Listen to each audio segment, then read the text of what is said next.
Alright, I want to start building something a little bit more complex now. It might be something perhaps like a spaceship, and we'll go through a couple of different details on modeling some of the guns, the engines, exhaust, the cockpit at a slant angle.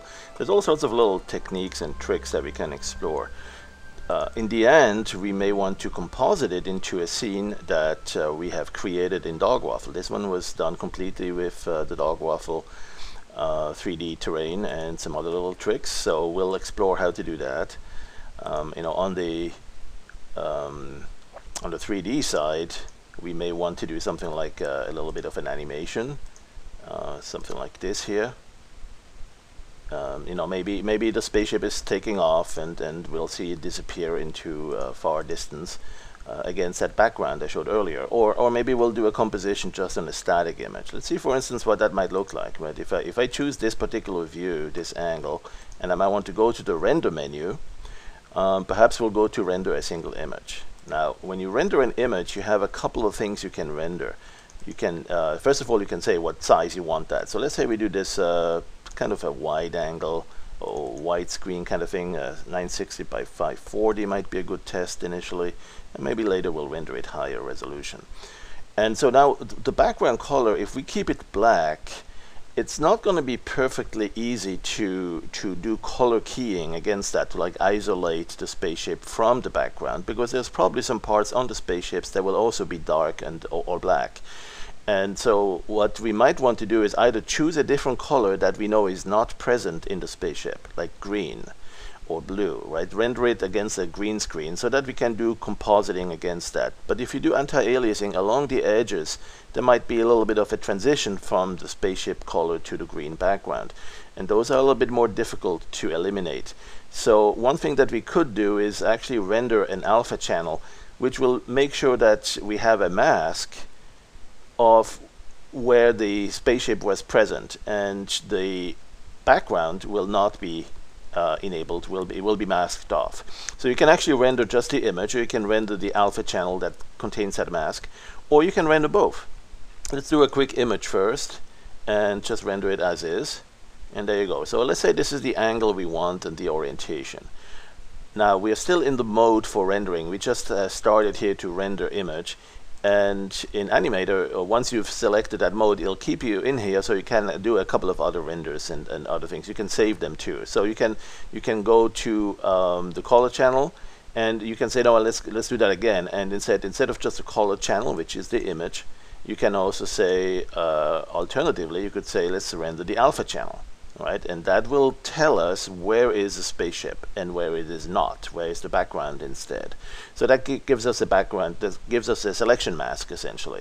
So when we render that, you'll end up getting white wherever it's the background, where it's hitting the background, and then you'll see the spaceship contour. In Dogwaffle, it would probably want the opposite of that, the invert, and that's easily done. We can easily invert this. Right, so here is essentially a transparency mask. Fully transparent white, and non-transparent or fully opaque is where the spaceship should appear, and that's going to be here in the black section. In Dogwaffle, we kind of think the opposite way, not transparency but opacity. The opposite of transparency is opacity. And so what we would do is probably have the mask inverted so that it appears white on the inside of the space shuttle, and it will be black or non-selected on the outside, disabled on the outside, on the background. Right, but that doesn't matter. We can certainly save this as a background mask, and we'll give it a location to save it. That will be rendered, and let's keep it as a BMP. We could save it as a JPEG, but of course that will introduce a little bit of compression errors. It won't be a fully an exact copy of the image anymore. It's not lossless. With BMP, it will keep it. So this one will be spaceship1 mask. We could call it mask, or A for alpha, right? The alpha channel will contain that. And then we'll go and we're done with that, or we save that, right? And then we go and look at the image. So because we had the image here, we could say now, okay, this time instead of rendering the alpha channel like we just did, we go and render the image now, right? with anti-aliasing enabled, still just the same. Still the same dimensions, exactly the same rotation or angle, same view. And so with that, we can now use this, and it's rendered against a plain black background. And what we're really looking for is what are the shades inside of the spaceship. Right, so we're going to save that into a separate image, and a separate image that's just a BMP file, and it will be in the same folder.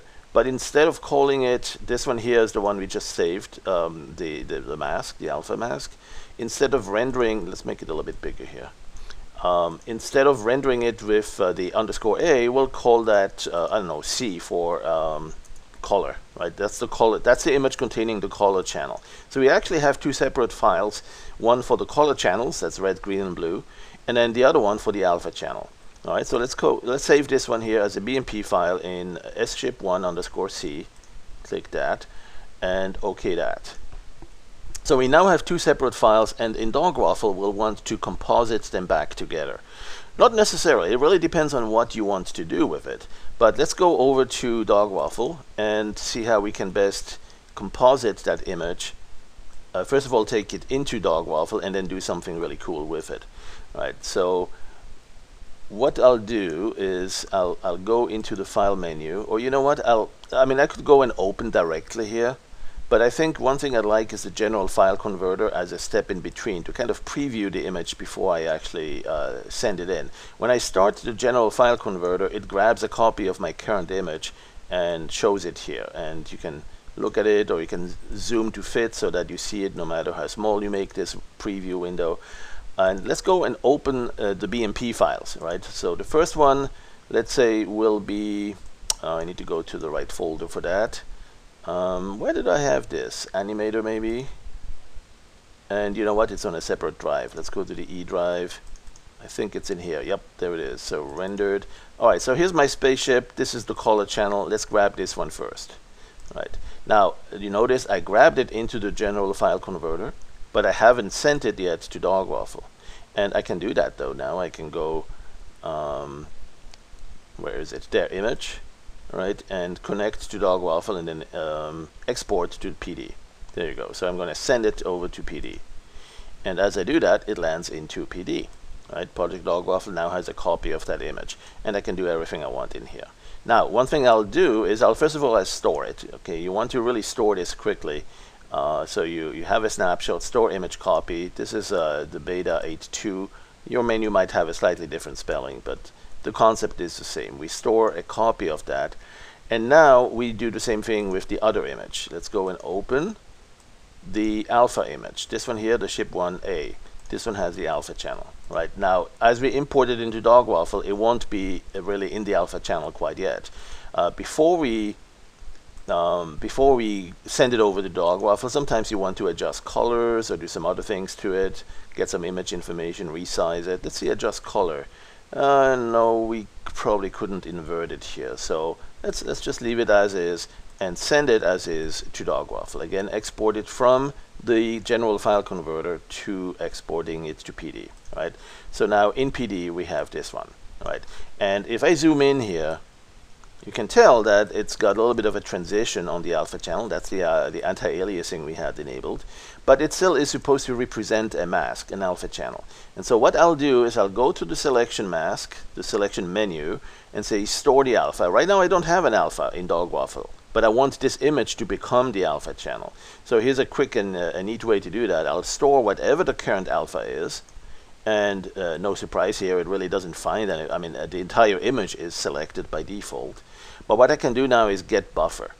Right, as we saw perhaps in an earlier tutorial, we can get the image buffer and load that into this stored copy of an alpha channel 2B. It's not there in the alpha channel yet, but it's something that we want to use as the alpha channel. The question is now, how do we get it into? How do we push that into the alpha channel? Well, simply by replacing it. This is a stored copy. You click replace, and now you see the marching ants right on there. All right, so let's do that again, and this time I'll do it in a different way. Let's go clear the alpha channel, clear alpha under the selection menu, and I'm looking at this image, and I know I could, if I had it in the swap buffer, not this main image buffer, but in the swap buffer, I could then copy that over to the alpha channel. And here's how I do that. So I'm going to go to the image menu, and where's the swap buffers? There it is. I can swap the two, right? Or I can copy it to the swap buffer. Let's do the swap. Okay, the swap is a lowercase j as in jump, right? You do that, you now look at the other image, but behind it all, there's still the original image. That's the mask that we want to use. So now we can go and send that over to the alpha channel. We can see here on the alpha, copy the swap buffer, copy swap buffer to alpha, right? And there's shortcuts for that because we want to do this usually really quickly, right? So let me see if I can do that really quickly. I'm going to Control D to clear the alpha channel here. Control D, not Shift D. There you go. And I'm going to jump back. So here's my original image. In fact, I should probably keep a snapshot copy of that too. Let's do a store image copy here. There you go. All right. Oops. There you go. All right. So this image, you know, if I erased it accidentally, I can always click on the snapshot and restore it. That's the beauty of that. All right. So now I want this to quickly go to the swap buffer, right? I can do a Shift J to copy it there, or just J to jump. So if I have keyboard focus, that is, you want to make sure you have keyboard focus on the application. To jump, so it jumps, it swaps the two buffers. Now I'm looking at the other one. What used to be in the swap buffer is here now, and what used to be in the main buffer is now in the swap buffer, right? And then I do, what was that shortcut again to copy to alpha? Shift S, uppercase S, right? So let's see if that works. Shift S, and there it is. So magically, you can do this really quickly with just two key strokes, right? After you've loaded the image here, you do a copy, Shift J if you want to copy it there. So Shift J and then Shift S. And then so in no time you've got the alpha channel right in there too. And of course you'll always want to take a snapshot of that as well. So let's go and grab, store the alpha. And there it is. So this one is now a grayscale rendering or a rendition of the what's in the alpha channel, which happens to look very similar or identical to what is in the swap buffer and that we have stored here. But that's no coincidence. That's because we made it so. But the alpha channel is here holding the mask. Now it's white on the outside, and really that represents opacity. We want the opposite of that. So we need to invert it. There is a shortcut for that. Then we replace it. And you won't notice much difference here because it's still the same mask, it's just inverted. What used to be selected is now not selected, right? The black background here. That doesn't change the color channel you see here, just in the alpha mask. But it's now there. We can see it if you go to Selection, Overlay Alpha. You can see the pink coloration of the parts that are not selected. And on the inside, of course, it's black. It's difficult to see if it were tint there too. But we'll just trust that that's the way it is. And we can go do a couple of other things with that. We could tighten it a little bit. We could, we could change the size of that or shrink the alpha if necessary. But we'll just use the way it is. And what we can do is grab this entire selection, this entire image that's in here now. Now, we don't want it with the black content. We want it with this content, right? So this one we have stored earlier, and we can just click it, and it will replace the color channel, not affecting the alpha channel, which means as you click it, it goes right into the color channel, and we still have the mask, the alpha channel, unaffected. So we have the two parts. We have the color channel here, and we have the alpha channel here. We can replace it right there.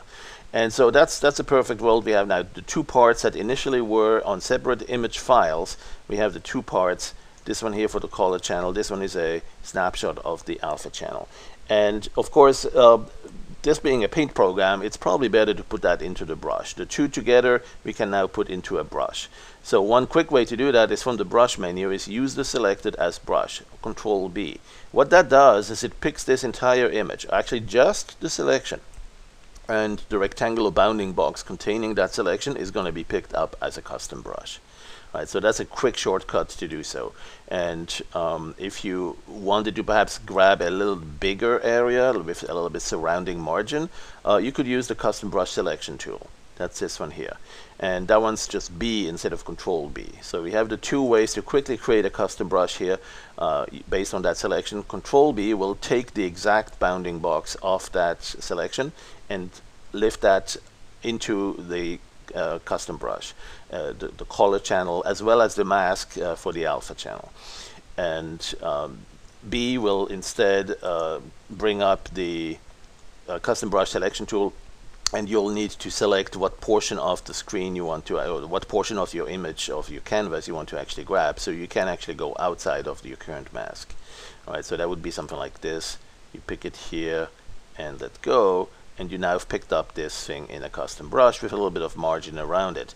You can show the full opacity here, and here's my custom brush. I'm moving the mouse and the brush is moving. The image is now in that brush. But again, we can do that more quickly as well. Let's go and disable the preview quickly. We can just use the brush store selected as brush, right? Control B. So really, if you want to go quickly with Dogwaffle, you just do a Control B. It's picked it up. You can look at the preview. It's still there. Let's go. What's the shortcut for storing that brush? It's a double quote, right? So let's do a Shift quote. There you go. And we got a stored copy of the brush image, and of course the plaid pattern indicating that it's transparent on the background. The only thing that's in this spaceship is the spaceship. In this image, this brush image is the spaceship. This is an image containing now both the RGB color channel and the alpha channel. It's a full 32-bit image. So what we'll do is we'll want to store that. This brush image is very valuable because we've composited the alpha channel and the RGB color channels into a single image. And so we want to save that, and you can do that easily. It's in the brush. You can do that from the brush menu. It's in the custom brush. You can save it here as a custom brush. And there's a couple of other places you can put it. You can actually store it as image, but that will not keep the alpha channel. They will only keep the RGB channel. And if you store and manage a copy, that's what we already did here. That's this one here. And we can go and save it. And that's really one thing we should do at this point. You can also send it to the clipboard. But again, the clipboard doesn't carry the alpha channel. It would only be RGB, the color channel. So what you should do here is to save it as a brush. And this one you might want to put wherever you have perhaps the others. So let's go to Animator and rendered. Maybe that would be under the pixels, the pics that you have composited. And see, by default, Dogwaffle will use what we call the default Targa, the TGA format. Now it also has a couple of other formats it can save it to, and some of them, there's another one, Targa, but all of these others are essentially using ImageMagick. So it's using the convert tool from ImageMagick that's included with Dogwaffle. And with that, it will convert it. And if it sees that there is an alpha channel there, it will, a mask. It will save it too. So it will save it as a 32-bit. My recommendation is to go with Targa. You can always use that in other programs to convert it to yet something else.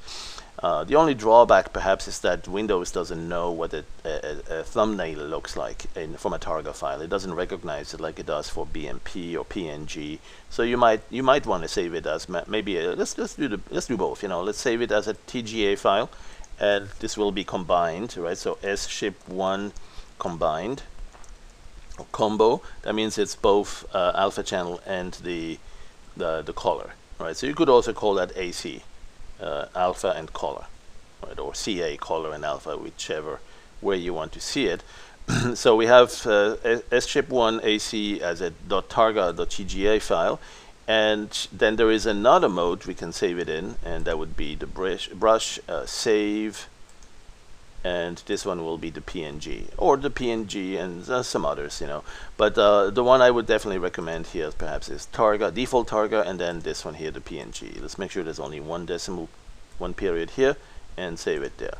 And then always, before you get to the next step, always verify your data. Always make sure it's really the way you thought it should be at this point. So you can go to, maybe you still have the file converter.